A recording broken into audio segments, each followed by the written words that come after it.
If that setting sun is me, then the sun tomorrow will be you, Ultra 7 said to Ultraman Leo as he pointed to the rising sun, indicating a new beginning of hope and renewal. From then on, Ultraman Leo was under the discipleship of Ultra 7. Ultraman Leo, or Gen Otori, took up the mantle and began to wield the responsibility of protecting his second home. What he didn't know was the emotional burden he carried as his inexperienced self held him back. As directed by his mentor, he joined Mac and began to be trained under the great Ultra 7 to be the protector of Earth. In Ultra 7's place, Dan Moriboshi put all his eggs in the basket for this new hero, crossed his fingers, and hoped for greatness.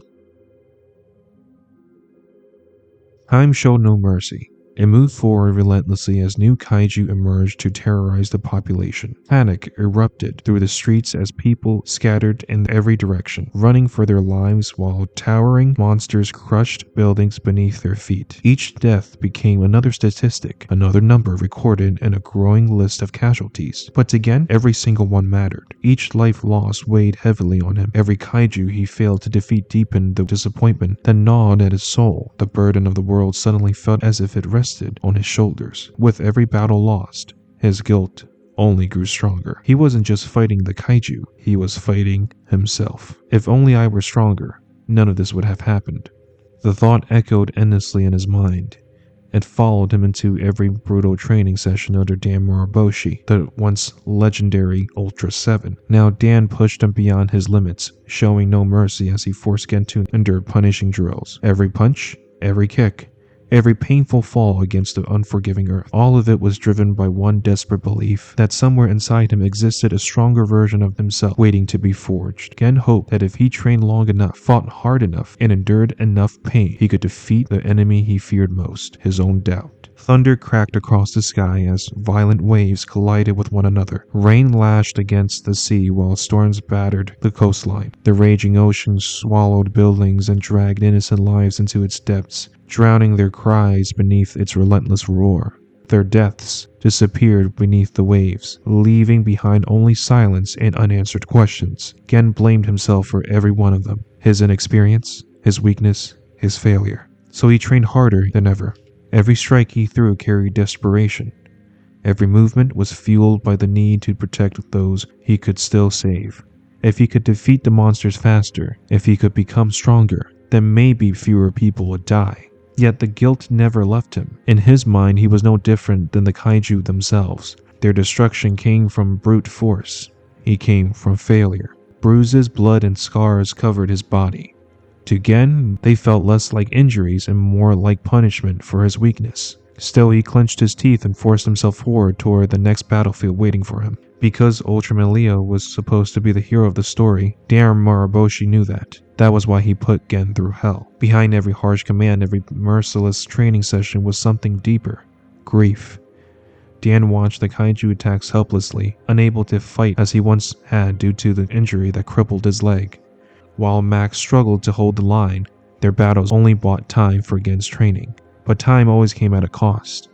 Every casualty among his team members tore at Dan's patience. Every failure from Gen felt like another life lost. His frustration grew with each passing day, and he unleashed it through brutal training that bordered on cruelty. To an outsider, it looked like anger. But anger is often born from expectation. Dan had placed his hopes, and perhaps even his redemption, onto Gen Otori. He believed Gen could become the hero the world desperately needed. Yet Gen had not defeated a single monster, and every failure cost lives. The weight of that truth crushed them both. Gen sank deeper into despair with every passing day, while Dan's frustration hardened into something darker. Because if Gen could not become strong enough, then more people would die. Despite the failures of yesterday, the rising sun in the distance carried the promise of tomorrow's hope. Its light stretched across the quiet training grounds where Gen stood alone, his body aching from the relentless punishment of the previous day. Bruises covered his arms and legs, and every movement reminded him of how far he still had to go. Yet even with the pain weighing on him, he refused to stop. If failure had taught him anything, it was that strength did not appear overnight. It had to be earned through persistence, discipline, and the willingness to stand up again after being knocked down. Dan Moriboshi watched from a distance as Gen continued his training. His stern gaze followed every movement, every punch and kick that Gen attempted. In the beginning, Gen had fought with reckless desperation, throwing attacks wildly in hopes of overpowering his enemies. Now, however, something had begun to change. His movements were slower, but more controlled. Each strike was deliberate, each reflecting the lessons Dan had forced him to learn through countless hours of brutal practice. Though Dan had said nothing, he recognized the difference. Gen was no longer just fighting out of fear of failure. He was beginning to understand the discipline required to become a true warrior. As days passed, the training continued with the same harsh intensity. Gen still stumbled and made mistakes, but the failure no longer crushed his spirit the way they once had. Instead, they became lessons.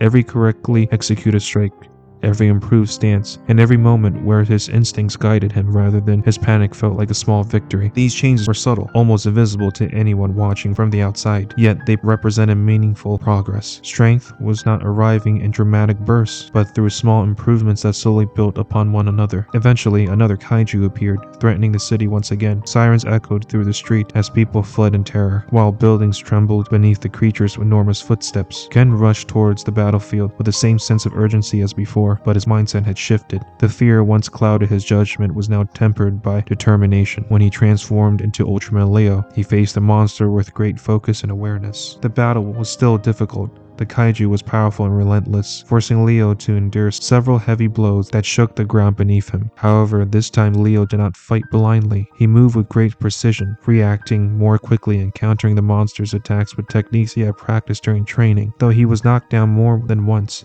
he rose again each time with renewed resolve. In the end, Leo managed to drive the monster away before it could cause further destruction. The creature retreated back into the sea, leaving the battered city standing but intact. It was not a perfect victory, but it was progress. For the first time, Gen had successfully protected the city without suffering the devastating losses that had once haunted him. After the battle, Gen returned to the training grounds, exhausted yet quietly satisfied. Dan approached him slowly, leaning on his cane as he observed the young warrior. For a moment, neither of them spoke. Then Dan gave a brief nod and acknowledged that Gen had improved. It was not enthusiastic praise, but coming from Dan Moriboshi, it carried significant meaning. These small successes began to change Gen's outlook. While the battles ahead would undoubtedly remain difficult, he now understood that becoming stronger was not about achieving immediate perfection. It was about learning from each failure, moving forward, and gradually becoming better than he had been the day before. Through persistence and determination, Gen was slowly becoming the hero he was meant to be. Near the end of the story, the narrative shifts dramatically. Ultra 7 disappears, leaving Ultraman Leo to face the world on his own. For most of the series, Leo had relied on the harsh guidance of Dan Moriboshi, whose relentless training pushed Gen Otori beyond his limits. However, when his mentor is no longer there, Gen is forced to confront the harsh reality that the responsibility of protecting Earth now belongs entirely to him. The only time he sees Ultra 7 again is in a dream, where his mentor reminds him that tomorrow's sun will be you. This moment carries powerful symbolism. The absence of Ultra 7 represents the setting sun, while Ultraman Leo rising to stand alone as Earth's protector represents the rising sun. The sudden disappearance of Ultra 7 highlights an important truth about growth and mentorship. A mentor can guide, teach, and support someone only up to a certain point. Eventually, the student must walk their own path and become the master of their own destiny. Ultra 7 could not continue shaping Leo forever, nor could he always stand beside him in a battle. At some point, Gen needed to learn how to stand for himself. Although this realization was painful, it ultimately marked Gen Otori's rebirth as a true hero. No longer the inexperienced warrior who doubted himself, he emerged as one of the greatest Ultras, caring for the same ideals as Ultra 7, to protect Earth, the planet they came to call their second home. The difference, however, was that Ultraman Leo had nowhere else to return to. After the destruction of his home planet, Earth had become his only home. Because of that, every battle he fought was not only a mission to protect humanity, but also a personal vow to defend the one place he had left in the universe.